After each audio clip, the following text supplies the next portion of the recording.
There's a lot of talk about two lost teams making it into the college football playoff after they expanded it to 12 teams for the first time this season. But I don't think there's enough talk about how the national champion will have to beat 3 straight top 12 teams to even have a chance at clinching the title. And in all likelihood, that's at least 4 when you count the conference championships and potentially a first round matchup. For some context, in the college football playoff era, which dates back to 2014, only 2 teams have won more than 4 games against top 12 opponents in the entire season.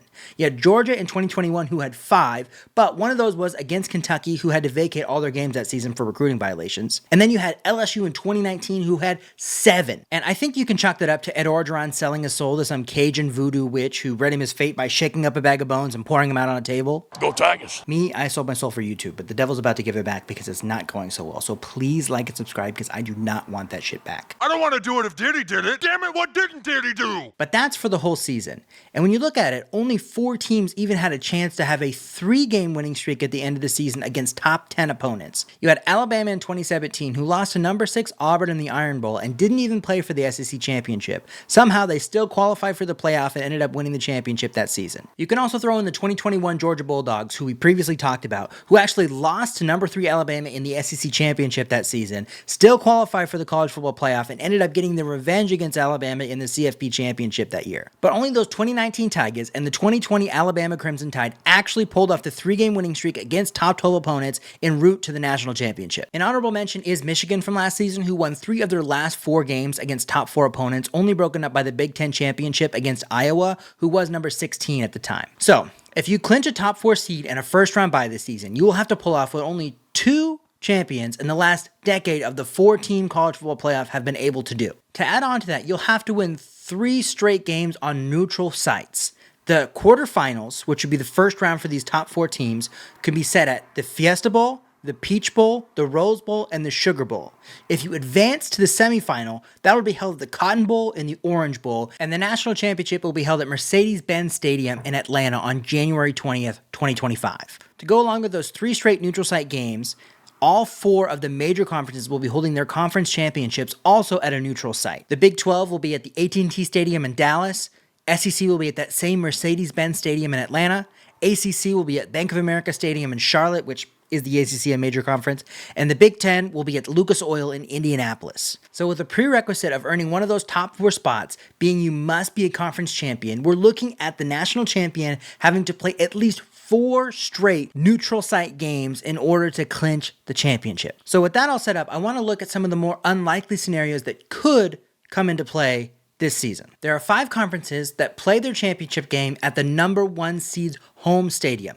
Those include the Sun Belt, the SWAC, the American, Conference USA, and Mountain West. In all likelihood, there's 1 team out of all 5 of those conferences that will make the college football playoff, because the automatic qualifiers go to the 5 highest ranked conference champions. There's only 4 major conferences, with the Pac-12 dissolving before our very fucking eyes. So as of the week 8 AP poll, and we'll know more when the CFP poll comes out later on in November, we have 3 teams that are not from a major conference, that actually have a conference, looking at you, Notre Dame, that are eligible for that 5th and final automatic qualifier. That's Boise State from the Mountain West at number 15, 5-1, only lost to the fucking should be number 1 team, Oregon Ducks. You better look out, Texas. And then you have number 23 Army, 6-0, and number 25 Navy, 5-0, both from the American Athletic Conference. So Army and Navy have a chance to make this season absolutely crazy. If they both continue to win out, or at least remain 1-2 in the American Athletic Conference, they have a chance to play in back-to-back weeks. What's even crazier is it's not like an Alabama, Auburn, or Ohio State, Michigan, where they would play the rivalry and then play in the conference championship. No, Army-Navy is the last game of the regular season. This year they're playing on December 14th, which is a week after the conference championship week. So they would potentially play in the American Athletic Conference Championship. The winner of that game is the conference champion, let's say Navy. And then they go into the next week. If Army beats Navy, they could cannibalize themselves and get the American Athletic Conference out of being in the playoff when they would have been in it with an undefeated team in the other scenario. So there's obviously a long way to go before that happens, but it's just one of the scenarios that happens to be setting up about halfway through the season. But the most likely scenario is that Boise State is the representative of the group of 5 when it comes to playoff time. And with the opportunity for them to be the number 1 seed in the Mountain West and play the conference championship at their home stadium, they could potentially be looking at closing the season out with 3 straight home games before reaching the quarterfinals of the college football playoff. They close the season out at home against Oregon State. They would then have their home conference championship, assuming they win out and are the number 1 seed in the Mountain West. They have no more ranked games left on their schedule. Then, in the first round of the college football playoff, assuming they get between the 5 and the 8 seed, which a one-loss Boise State team should be between 5 and 8 in the college football playoff, they will be playing another home game in Boise in the first round of the playoffs. I know that playing that extra game for teams 5 through 12 will be a challenge, but I think there is some superpower, especially in a situation like Boise State's, for getting a string of home games leading into the playoffs, leading into that second round matchup, if you can pull it off. But if you do end up being one of the teams 5 through 12 and you play in a conference championship game, you will have to end up playing 17 games in a season in order to win the national championship. Inevitably, there will be a Big Ten or an SEC team that doesn't play in a conference championship that gets a home playoff game in the first round. And I think that that team and potentially Boise State are at a big advantage against all the other first round teams. But it's going to be very interesting to see how the end of the season starts to shake out. There's a few different things that we're going to have never seen before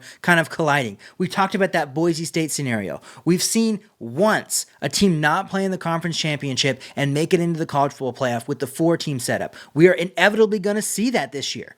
We have yet to see someone pull off 4 straight wins against top 10 opponents. Even 3 straight wins against top 10 opponents has been very rare to come by. We're going to see that this year. Who is going to hold up to the medal? Is it going to be the traditional college football teams with the big offensive line and defensive line with the run game? Are they going to be the ones that are able to pull that off? Or are we going to see some underdog type scenario? Are we going to see an NFL late season run a la the Giants that really pulls off this first championship? It's kind of a wild card at the end of the season with so many games, so many teams being in the mix at the end.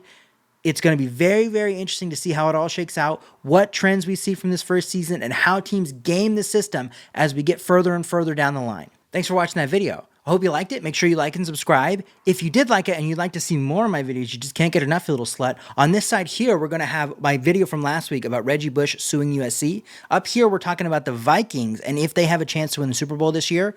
Over there, you can go ahead and subscribe. Other than that, we'll catch you next time. See ya.